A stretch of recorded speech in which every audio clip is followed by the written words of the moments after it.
Sermons of St. Alphonsus Liguori, 6th Sunday after Pentecost, on the vanity of the world, and have nothing to eat. Mark 8:2. Such were the attractions of our divine Savior, and such the sweetness with which he received all, that he drew after him thousands of the people, who one day saw himself surrounded by a great multitude of men, who followed him and remained with him 3 days without eating anything. Touched with pity for them, Jesus Christ said to his disciples, I have compassion on the multitude, for behold, they have now been with me 3 days, and have nothing to eat. Mark 8:2. He on this occasion wrought the miracle of the multiplication of the 7 loaves and a few fishes, so as to satisfy the whole multitude. This is the literal sense, but the mystic sense is that in this world there is no food which can fill the desire of our souls. All the goods of this earth, riches, honors, and pleasures, delight the senses of the body, but cannot satiate the soul, which has been created for God, and which God alone can content. I will therefore speak today on the vanity of the world, and will show how great is the illusion of the lovers of the world, who lead an unhappy life on this earth, and expose themselves to the imminent danger of a still more unhappy life in eternity. O ye sons of men, exclaims the royal prophet against worldlings, how long will you be dull at heart? Why do you love vanity and seek after lying? Psalm 4:3. O men, fools, how long will you fix the affections of your heart on this earth? Why do you love the goods of this world, which are all vanity and lies? Do you imagine that you shall find peace by the acquisition of these goods? But how can you expect to find peace while you walk in the ways of affliction and misery? Behold how David describes the condition of worldlings, destruction and unhappiness in their ways, and the way of peace they have not known. Psalm 13:3.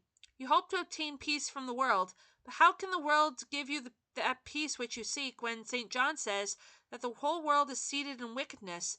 1 John 5:19. The world is full of iniquities, hence worldlings live under the despotism of the wicked one, that is, the devil. The Lord has declared that there is no peace for the wicked who live without his grace. There is no peace for the wicked. Psalm 48:22. The goods of the world are but apparent goods, which cannot satisfy the heart of man. You have eaten, says the prophet Aggeus, and have not had enough. Aggeus 1:6. Instead of satisfying our hunger, they increase it. These, says St. Bernard, provoke rather than extinguish hunger. If the goods of this world made men content, the rich and powerful should enjoy complete happiness, but experience shows the contrary. We see every day that they are the most unhappy of men. They appear always oppressed by fears, by jealousies, and sadness. Listen to King Solomon, who abounded in these goods. And behold, all is vanity and vexation of spirit. Ecclesiastes 1:14. He tells us that all things in this world are vanity, lies, and illusion. They are not only vanity, but also affliction of spirit. They torture the poor soul, which finds in them a continual source, not of happiness, but of affliction and bitterness. This is a just punishment on those who, instead of serving their God with joy, wish to serve their enemy, the world, which makes them endure the want of every good. Because thou didst not serve the Lord thy God with joy and gladness of heart, thou shalt serve the enemy in hunger and thirst and nakedness, and in what want of all things. Deuteronomy 28:47 and 48. Man expects to content his heart with the goods of this earth, but howsoever abundantly he may possess them, he is never satisfied. Hence he always seeks after more of them, and is always unhappy. Oh, happy he who wishes for nothing but God, for God will satisfy all the desires of his heart. Delight in the Lord, and he will give thee the requests of thy heart. Psalm 36:4. Hence St. Augustine asks, what, miserable man, dost thou seek in seeking after goods? Seek one good, in which all are good, which are all goods. And having dearly learned that the goods of this world do not content, but rather afflict the heart of man, the saint, turning to the Lord, said, all things are hard, and thou alone repose. Hence, in saying, my God and my all, the seraphic St. Francis, though divested of all worldly goods, enjoyed greater riches and happiness than in the worldlings on this earth. Yes, for the peace which fills the soul that desires nothing but God surpasses all the delights which creatures can give. They can only delight the senses, but cannot content the heart of man. The peace of God which surpasseth all understanding. Philippians 4:7. According to St. Thomas, the difference between God, the sovereign good, and the goods of the earth consists in this, that the more perfectly we possess God, the more ardently we love him, because the more perfectly we possess him, the better we comprehend his infinite greatness. And therefore, the more we despise the other things, but when we possess temporal goods, we despise them, because we see their emptiness and desire other things which may make us content. Summum bonum quanto perfectius posidetur, tanto magis amator et alia contemnuntur, sed in appetitu temporalium bonorum quando abentur contemnentur et alia appetuntur. The prophet O.C. tells us that the world holds in its hand a deceitful balance. He is like Chanan, that is, in the world, there is a deceitful balance in his hand. O.C. 12:7. He must then weigh things in the balance of God, and not in that of the world, which makes them appear different from what they are. What are the goods of this life? My days, says Job, have been swifter than a post. They have passed by as ships carrying fruits. Job 9:25. The ships signify the lives of men, which soon pass away, and run speedily to death. And if men have labored only to provide themselves with earthly goods, these fruits decay at the hour of death. We can bring none of them with us to the other world. We, says St. Ambrose, falsely call these things our property, which we cannot bring with us to eternity, where we must live forever, and where virtue alone will accompany us. Non nostra sunt quae non possumus offere nobiscum, sola virtus non comitator. You, says St. Augustine, attend only to what a rich man possessed. But tell me, which of his possessions shall he, now that he is on the point of death, be able to take with him? Quid hie habebat attendis, quid secum ferde etudo? The rich bring with them a miserable garment, which shall rot with them in the grave, and should they during life have acquired a great name, they shall be soon forgotten. Their memory hath perished with a noise. Psalm 9:7. Oh, that men would keep before their eyes that great maxim of Jesus Christ. What doth it profit a man if he gain the whole world and suffer the loss of his own soul? Matthew 16:26. If they did, they should certainly cease to love the world. What shall it profit them at the hour of death to have acquired all the goods of this world, if their souls must go into hell to be in torments for all eternity? How many has this maxim sent into the cloister and into the desert? How many martyrs has it encouraged to embrace torments and death? In the history of England, we read of 30 kings and queens who left the world and became religious, in order to secure a happy death. The consideration of the vanity of earthly goods made St. Francis Borgia retire from the world. At the sight of the Empress Isabella, who had died in the flower of youth, he came to the resolution of serving God alone. Is such, then, he said, the end of all the grandeur and crowns of the world? Henceforth I will serve a master who can never die. The day of death is called the day of destruction. The day of destruction is at hand. Deuteronomy 32:35. Because on that day we shall lose and give up all the goods of this world, all its riches, honors, and pleasures. The shade of death obscures all the treasures and grandeurs of this earth. It obscures even the purple and the crown. Sister Margaret of St. Anne, a discalced Carmelite and daughter of the Emperor Rodolph II, used to say, "What do kingdoms profit us at the hour of death? The affliction of an hour maketh one forget great delights." Ecclesiastes 11:29. The melancholy hour of death puts an end to all the delights and pomps of this life. St. Gregory says that all goods which cannot remain with us, or which are incapable of taking away our miseries, are deceitful. Fallaces sunt quae nobiscum permanere non possunt. Fallaces sunt quae mentis nostrae in nopium non expellunt. Behold a sinner whom the riches and honors which he had acquired made an object of envy to others. Death came upon him when he was at the summit of his glory, and he is no longer what he was. I have seen the wicked highly exalted and lifted up like the cedars of Lebanus, and I passed by, and lo, he was not, and I saw him, and his place was not found.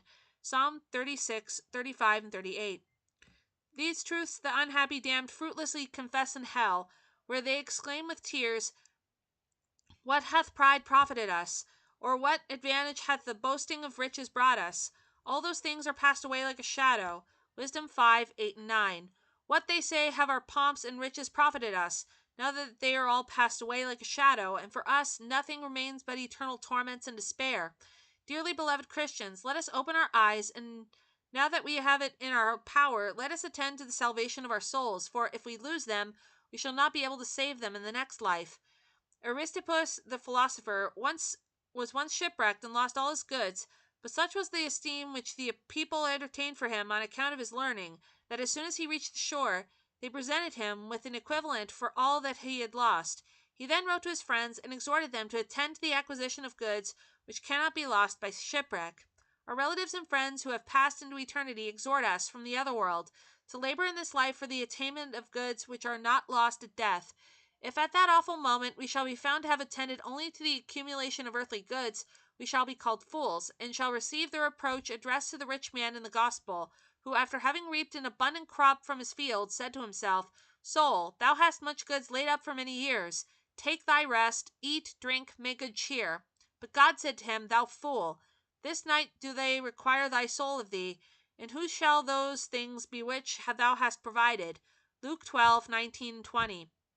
He said, They require thy soul of thee, because to every man his soul is given, not with full power to dispose of it as he pleases, but it is given to him in trust, that he may preserve and return it to God in a state of innocence. When it shall be presented at the tribunal of the sovereign judge, the Redeemer concludes this parable by saying, So is he that layeth up treasure for himself, and is not rich towards God. Verse 21. This is what happens to those who seek to enrich themselves with the goods of this life, and not with the love of God. Hence St. Augustine asks, What has the rich man if he has not charity? If the poor man has charity, what is there that he has not? He that possesses all the treasures of this world, and has not charity, is the poorest of men. But the poor who have God possess all things, though they should be bereft of all earthly goods. The children of this world, says Jesus Christ, are wiser in their generation than the children of light. Luke 16:8. How wise in earthly affairs are worldlings who live in the midst of the darkness of the world. Behold, says St. Augustine, how much men suffer for things for which they entertain a vicious love. What fatigue do they endure for the acquisition of property, or of a situation of emolument? With what care do they endeavor to preserve their bodily health? They consult the best physician, they procure the best medicine, and Christians, who are the children of light, will take no pains, will suffer nothing, to secure the salvation of their souls. God, at the light of the candle which lights them to death, at that hour, at that time, which is called the time of truth, worldlings shall see and confess their folly. Then each of them shall exclaim, That I had led the life of a saint. At the hour of death, Philip II, King of Spain, called in his son, and having shown him his breast devoured with worms, said to him, Son, behold how we die. Behold the end of all worldly greatness. He then ordered a wooden cross to be fastened to his neck, and having made arrangements for his death, he turned again to his son and said, My son, I wished you to be present at this scene, that you might understand how the world in the end treats even monarchs. He died saying, Oh, that I had been a lay brother in some religious order, and that I had not been a king. Such is the language at the hour of death, even of the princes of the earth, whom worldlings regard as the most fortunate of men. But these desires and sights of regret serve only to increase the anguish and remorse of the lovers of the world at the hour of death, when the scene is about to close. And what is the present life but a scene, which soon passes away forever? It may end when we least expect it. Casimir, King of Poland, while he sat at table with his grandees, died in the act of raising a cup to take a draught. Thus the scene ended for him. The Emperor Celsus was put to death in 7 days after his election, and the scene closed for him. Ladislaus, King of Bohemia, in his 18th year, while he was preparing for the reception of his spouse, the daughter of the King of France, was suddenly seized with a violent pain which took away his life. Couriers were instantly dispatched to announce to her that the scene was over for Ladislaus, that she might return to France. The world, says Cornelius a Lapide in his comment upon this passage, is like a stage. One generation passes away, and a new generation comes. The king does not take with him the purple. Tell me, Villa, O house, how many masters had you? In every age the inhabitants of this earth are changed. Cities and kingdoms are filled with new people. The first generation passes to the other world, a second comes on, and this is followed by another. He who in the scene of this world has acted the part of a king is no longer a king. The master of such a villa or palace is no longer its master. Hence the apostle gives us the following advice. The time is short, it remaineth that they that use this world be as if they used it not. For the fashion of this world passeth away. 1 Corinthians 7:29-30. Since the time of our dwelling on this earth is short, and since all must end with our death, let us make use of this world to despise it, as if it did not exist for us, and let us labor to acquire the eternal treasures of paradise, where, as the gospel says, there are no moths to consume, nor thieves to steal them. But lay up to yourselves treasures in heaven, where neither the rust nor the moth doth consume, and where thieves do not break through nor steal. Matthew 6:20. St. Teresa used to say, We should not set value on what ends with life. The true life consists in living in such a manner as not to be afraid of death,